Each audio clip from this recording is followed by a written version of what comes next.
Hello দর্শক, আসসালামু আলাইকুম। আজকে আমি আপনাদের সাথে শেয়ার করছি, দেখো তোমাদের ভাইয়া বরিশাল যে ভোলা ওইখানে যাচ্ছে। দেখো লঞ্চে, তোমরা ভিডিওটি দেখে বুঝতে পারতেছো। হ্যাঁ, অবশ্যই বুঝতে পারতেছো এখানে কোথাও যাওয়া হচ্ছে। এখানে একটা কোম্পানির মাধ্যমে কাজ করতে যাওয়া হচ্ছে। এখানে মূলত কাজটা হচ্ছে পানির নিচে যে ফাইবার, সেই ফাইবারের সমস্যা।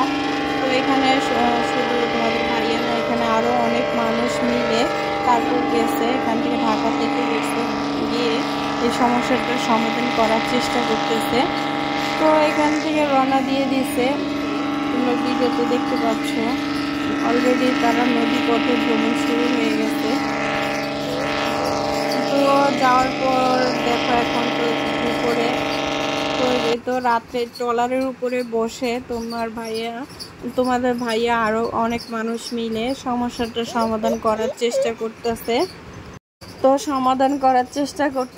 আর এখানে অনেক এখানে রাত্র হয়ে গেছে, যেহেতু পানির নিচে ফাইবার।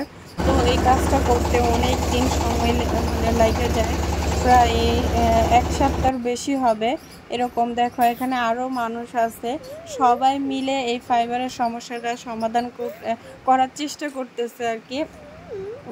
সমস্যা কোথায় সেটা বের করার চেষ্টা। তো এখানে সবাই মিলে সমস্যা বের করার চেষ্টা করতেছে, তোমরা ছবিতে দেখতে পাচ্ছ। এখানে আরো অনেক মানুষ কাজ করতেছে,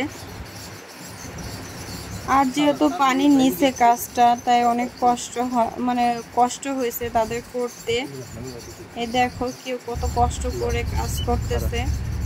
আসলে আমরা যারা স্ত্রীরা ঘরে বসে থাকি, তারা যদি স্বচক্ষে না দেখে আমাদের হাজবেন্ডটা কত কষ্ট করে, তারা হয়তো বুঝতে পারে না। ঘরে আসার সাথে সাথে তারা বিভিন্ন প্রশ্ন কিংবা জিজ্ঞাসা করি বা তর্ক বিতর্ক করি, এগুলো ঠিক না।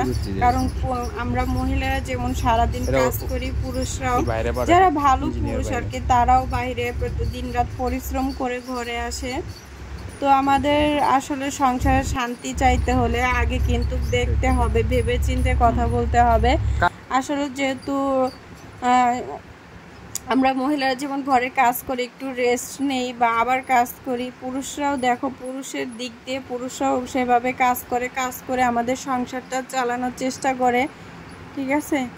তো একটা সংসার শান্তি স্বামী স্ত্রী দুজনকে মানানসই হয়ে থাকার চেষ্টা করতে হবে, একজনকে আরেকজন বোঝার চেষ্টা করতে হবে, তাহলেই দেখবা সংসার সুখ শান্তি থাকবে মূলত। তো এইখানে দেখো, এখানে ফাইবার জোড়া দেওয়ার চেষ্টা করতেছে। এখানে আরো কিছু যন্ত্রপাতি আছে, মিটার বা এগুলো সব কিছুর নাম আমি জানি না।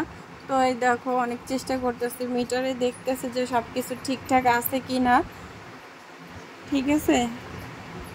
তো এই কাজগুলো করতে অনেক দিন সময় লেগে যায়, তোমরা প্রায় 7টার উপরে লেগে যায় সময়